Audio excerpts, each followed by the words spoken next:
খবৰ ইতিমধ্যে আপোনালোকে গম পাইছে যে আমিন গাঁৱৰ পৰা বৰপেটালৈ গোটেই পথছোৱা আমি নতুন এলাইনমেণ্টেৰ সৈতে ৰাষ্ট্ৰীয় ঘাইপথ ইতিমধ্যে ঘোষণা কৰা হৈছে।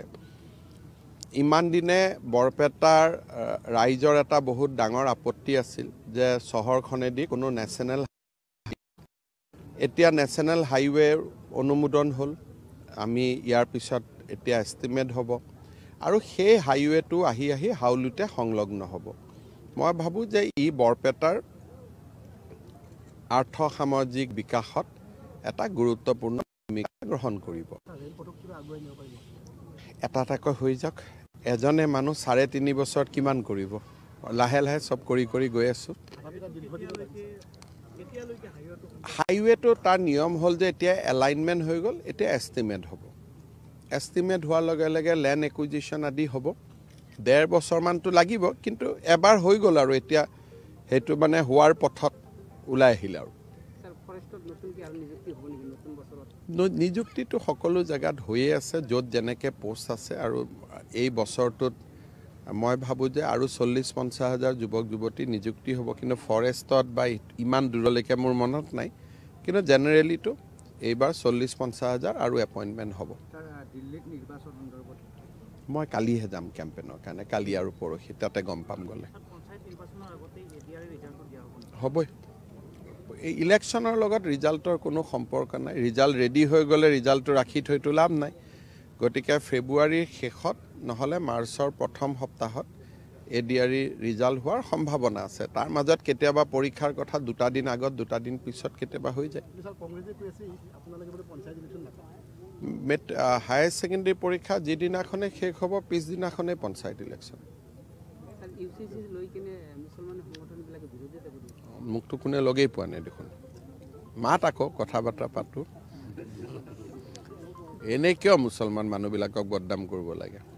অসমতো কোনে আপত্তি কৰা নাই এতিয়ালৈকে। এনে কিয় বদনাম কৰি থাকিব লাগে?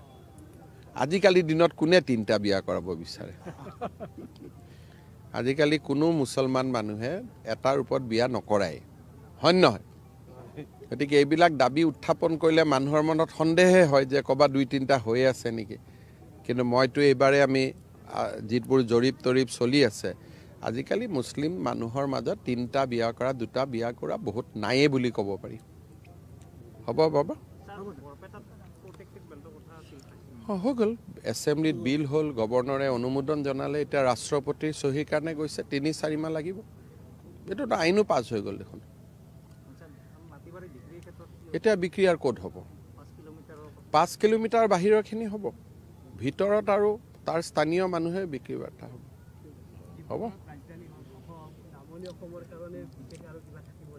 আৰে নামনি অসমতেই দেখোন গুৱাহাটী আছে।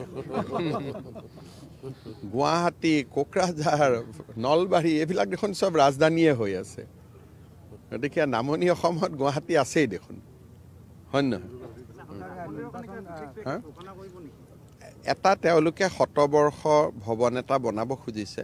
মই প্লেন এষ্টিমেটটো বনাব দিছোঁ, আলাপ আলোচনা কৰি ল'ম। ছেপ্টেম্বৰ। আজি মই কৈ আহিছোঁ। হ'ব, স্থানত থাকিলেই হ'ল আৰু এইবিলাক মুঠতে চব মিলা মিছা কৰি চলি থাকিলেই হ'ল। দেশখনত অশান্তি হ'ব নালাগে, অমংগল হ'ব নালাগে। বাকী যোন প্ৰথম, দ্বিতীয়, তৃতীয় যি হয় হৈ থাকিব আৰু। এতিয়া সেইটো আমাৰ পাৰ্টিৰ প্ৰেচিডেণ্টে ঠিক কৰিব। মোৰতো মেইন কথাটো শান্তি থাকিব লাগে।